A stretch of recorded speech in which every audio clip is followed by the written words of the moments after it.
So, for me, the daily confrontation with fear has become a real practice for me since about three years ago.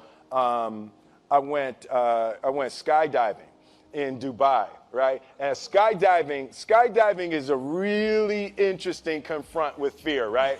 So I gotta stand up. I'm sorry, I gotta stand up. All right. So all your friends, what happens? You go out. I dropped my thing. Yeah. So what happens is you go out the night before and you take a drink with your friends, and somebody says, "Yeah, we should go skydiving tomorrow."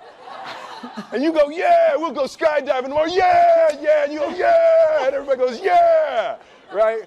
And you go home by yourself. You're like, Right? And you're like, well, I mean, they was drunk too.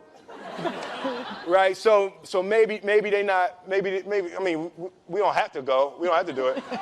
So then that night you're laying in your bed and you just keep, and you're terrified. You keep imagining over and over again jumping out of an airplane, and you can't figure out why you would do that, right? And you're laying there and you have the worst night's sleep of your life, but you still have the hope that your friends were drunk, right? So you wake up the next day and you go, down and you say where you were going to meet and everybody's there. You're like, oh, shit. All right, cool, right? So you get in the van and you don't know that your friends had the same night that you had because they're pretending like they didn't. They're like, yeah, man, my uncle's a Navy SEAL and, this is going to be great. I've been looking forward to this. And you're like, oh, my God. And your stomach is terrible. You can't eat and everything, but you don't want to be the only punk who doesn't jump out of this airplane. So you do a thing, and what you do is your first jump, you're attached to a guy who is going, he's going to walk you out. So you go, and you get there, and there's an airplane, and nobody's stopping. Everybody's still going. So you get onto the airplane, and you're sitting there, and it's extra because you're sitting on some dude's lap, some stranger. You're sitting on his lap, and it's like, you're trying to make small talk. Yeah, man.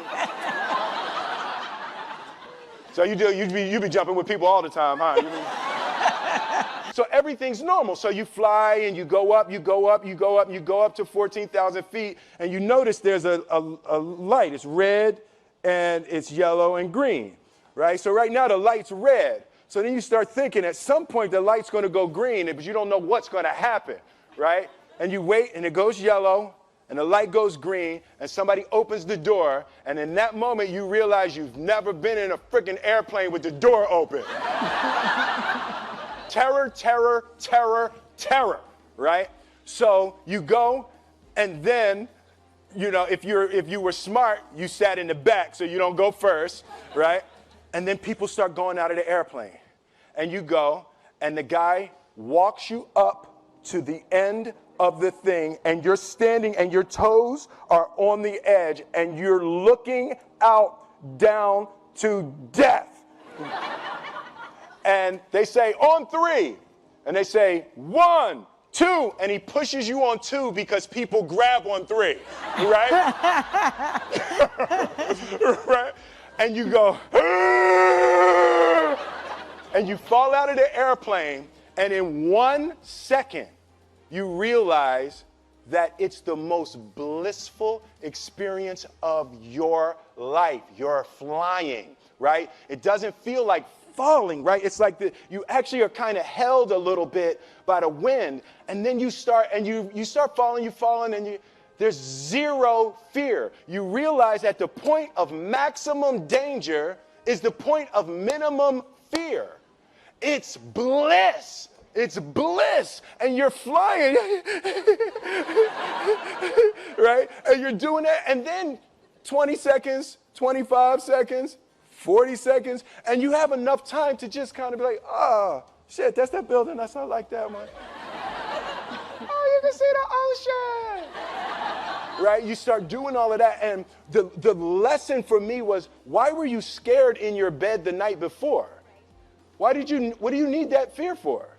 Just don't go. Why are you scared in your bed 16 hours before you jump? Why are you scared in the car?